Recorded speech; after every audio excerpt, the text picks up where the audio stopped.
Hello everyone, welcome to अध्ययन अध्यापन। तो बीपीएससी प्रधान शिक्षक से संबंधित लेटेस्ट अपडेट है। तो देखिए, आप लोगों की काउंसलिंग होनी है और कुछ समस्याएं हैं जो उत्पन्न हुई है, जैसे कि कुछ शिक्षकों का जिनका मूल प्रवेश पत्र खो गया है और वो परेशान है कि क्या कुछ कर सकते हैं, कैसे उनका मूल प्रवेश पत्र मिल पाएगा। और इसके अलावा जो आपका एडमिट कार्ड है यानी प्रवेश पत्र है, उस पर शिक्षक का हस्ताक्षर नहीं है, तो ऐसे में क्या आपकी काउंसलिंग सफल हो पाएगी।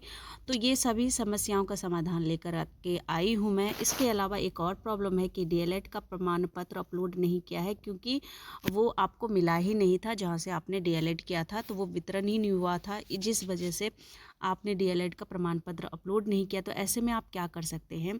इसके अलावा सक्षमता परीक्षा 2 के जो बचे हुए शिक्षक हैं जिनकी काउंसलिंग होनी है, तो डिस्ट्रिक्ट वाइज आप लोगों की जो काउंसलिंग होगी 9 से 17 जनवरी तक, वो आप देख सकते हैं कि आपके ज़िले में कब आपका यहाँ पर काउंसलिंग होना है। तो चलिए हम लोग एक एक करके सभी अपडेट को आसानी से समझते हैं। ये आप देख सकते हैं, ये लेटर जारी किया गया है आप ही शिक्षकों की समस्या के समाधान के लिए। यहाँ पर आप देख सकते हैं, बिहार लोक सेवा आयोग द्वारा अनुशंसित प्रधान शिक्षक की काउंसलिंग के संबंध में। तो यहाँ पर हम लोग पढ़ते हैं क्या कुछ अपडेट दिया गया है। उपयुक्त विषय कहना है कि प्रधान शिक्षक के शेष 6,896 अभ्यर्थियों की काउंसलिंग कतिपय अभिलेख सही नहीं पाए जाने, आयोग के पोर्टल पर वांछित कागजात अपलोड नहीं रहने अथवा ससमय काउंसलिंग में उपस्थित नहीं होने के कारण निर्धारित तिथि को नहीं हो पाई। बिहार लोक सेवा आयोग द्वारा अभ्यर्थियों के द्वारा सही अभिलेख अपलोड करने के लिए पोर्टल को दिनांक 21/12/2024 से 24/12/2024 तक खोला गया। पूर्व के काउंसलिंग के क्रम में कतिपय अभ्यर्थियों द्वारा निम्न समस्याओं से अवगत कराया गया है, जिनका समाधान निम्नवत है। अब इनकी समस्या जो आपके प्रश्न है वो यहाँ पर आप देख सकते हैं। देखिए, अगर आपका समस्या है कि मूल प्रवेश पत्र आपका खो गया है, तो ऐसे में समाधान इसका क्या हो सकता है। तो यहाँ पर कहा जा रहा है कि शपथ पत्र लेकर काउंसलिंग कराई जा सकती है। तो शपथ पत्र के साथ अगर आप जाते हैं तो आपकी काउंसलिंग हो जाती है। इसके बाद सेकेंड प्रॉब्लम यहाँ पर यह है कि मूल प्रवेश पत्र पर शिक्षक का हस्ताक्षर नहीं होगा, तो ऐसे में क्या समाधान है। तो यहाँ पर भी ये कहा जा रहा है कि शपथ पत्र लेकर के काउंसलिंग कराई जा सकती है। उसके बाद थर्ड ऑप्शन है कि बिहार विद्यालय परीक्षा समिति द्वारा शैक्षणिक सत्र यहाँ पर 21-23 एवं 22-24 का जो डीएलएड का प्रमाण पत्र जो निर्गत नहीं किए जाने के कारण आप लोगों ने अपलोड नहीं किया था, तो ऐसे में अंक पत्र के आधार पर काउंसलिंग कराई जा सकती है, मार्कशीट के आधार पर। ठीक है, तो यहाँ पर ये प्रॉब्लम जो भी जिन शिक्षकों के साथ है, तो उनका समाधान यही है। और उक्त समाधान का अनुपालन करते हुए प्रधान शिक्षक हेतु अनुशंसित ऐसे अभ्यर्थियों जिनकी काउंसलिंग अपूर्ण रही है कि काउंसलिंग निर्धारित तिथि यानी कि कल से 8/1/2025 से 9/1/2025 तक कराए जाने की कार्रवाई की जाए। तो आपकी काउंसलिंग जो है इसी डेट में होनी है, यानी कल और परसों आप लोगों की काउंसलिंग होगी। डेट में कोई परिवर्तन नहीं है और किसी भी चीज़ में और कोई परिवर्तन नहीं है। तो ये समस्याएं काफ़ी ज़्यादा आ रही थी, जिसके लिए ये लेटर जारी किया गया है। यहाँ पर आप देख सकते हैं, ये आज की डेट की लेटर है।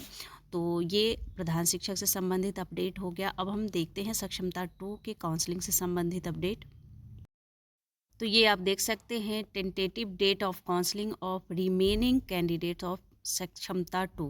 तो टेंटेटिव डेट्स यहाँ पर बताए गए हैं, जैसे कि देखिए, अगर हम औरंगाबाद की बात करें यहाँ पर, तो टारगेट यहाँ पर 93 शिक्षकों का काउंसलिंग करवाना है और यहाँ पर 9/1/2025 डेट दिया गया है। तो 9 तारीख को औरंगाबाद का यहाँ पर काउंसलिंग बताया जा रहा है। इसी तरह से बेगूसराय का यहाँ पर 9 तारीख के डेट में होना है और उसके बाद 10 तारीख में भी 250 कैंडिडेट की काउंसलिंग होनी है। 11 तारीख को भी 272 कैंडिडेट की काउंसलिंग होने की बात की जा रही है। भागलपुर की बात करें तो 11 यहाँ पर टारगेट है और 9 तारीख को इनकी काउंसलिंग होनी है। भोजपुर की बात करें तो 571 टारगेट है, 250 जो है 9 तारीख को और फिर 250 जो है 10 तारीख को और 71 11 तारीख को यहाँ पर काउंसलिंग होनी है। बक्सर की बात करें तो 61 टारगेट है, 61 कैंडिडेट है यहाँ पर 9 तारीख को जिनकी यहाँ पर काउंसलिंग होनी है। ईस्ट चंपारण 2622 है, 350 यहाँ पर 9 तारीख को इनकी काउंसलिंग होनी है, 350 10 तारीख को, 350 11 तारीख को और 350 यहाँ पर 11 की ही डेट यहाँ पर भी बताई गई है। और फिर उसके बाद 14 तारीख को 350, फिर 350 आपका 15, फिर 16 को 350 150 और 172 17 तारीख को, यानी कि ईस्ट चंपारण में जो काउंसलिंग होगी वो 9 से लेकर 17 तक होगी।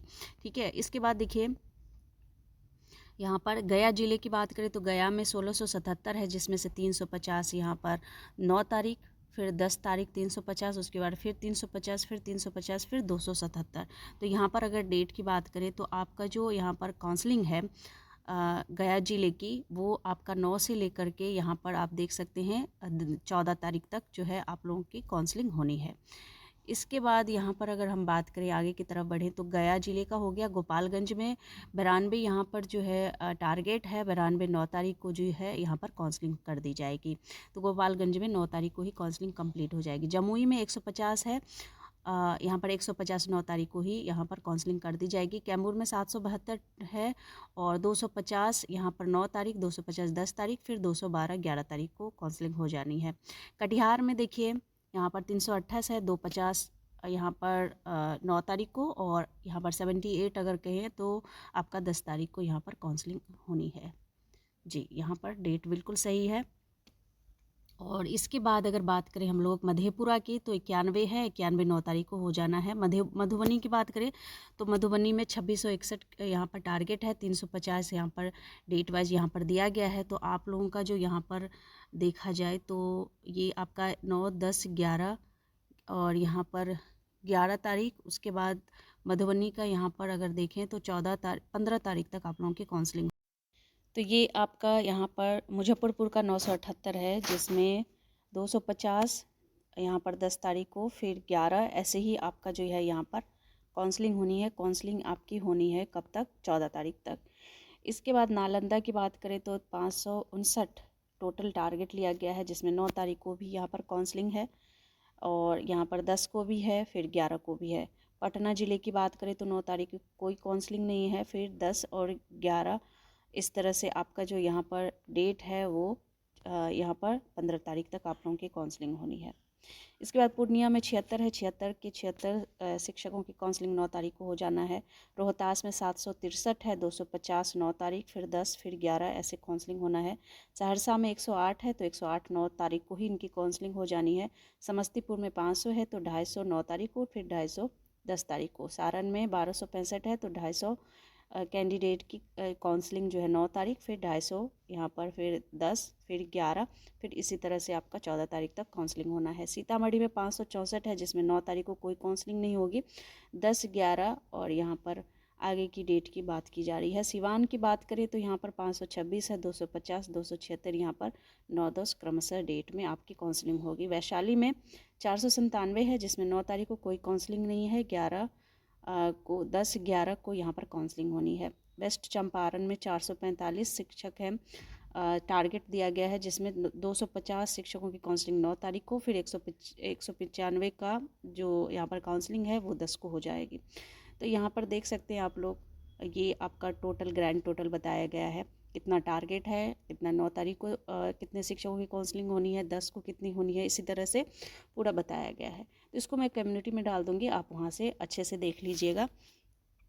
तो फिलहाल अभी तक का यही अपडेट है। आगे कुछ भी अपडेट आता है तो बिल्कुल आप लोगों को सूचित किया जाएगा। डेट में कोई चेंजेस नहीं है। जिनकी भी काउंसलिंग 9 तारीख को है तो ये आपको मैसेज मिल जाएगा आपको अपने मोबाइल नंबर पर, तो आप अपने मैसेज बॉक्स को ज़रूर चेक करते रहिए। तो मिलती हूँ अगले अपडेट में। और इसके अलावा अगर आपको जो भी डॉक्यूमेंट है वो बिल्कुल सही डॉक्यूमेंट लेकर जाना है, डॉक्यूमेंट से संबंधित कोई भी प्रॉब्लम है तो आप प्लेलिस्ट चेक कीजिए। सक्षमता 1 में जो भी काउंसलिंग के समय डॉक्यूमेंट लगे थे वही डॉक्यूमेंट आपको लेकर जाना है। तो वो वीडियो मैंने ऑलरेडी अपलोड कर रखा है, आप वहाँ से हेल्प ले सकते हैं। तो मिलती हूँ अगले अपडेट में, तब तक के लिए thank you and thanks for watching.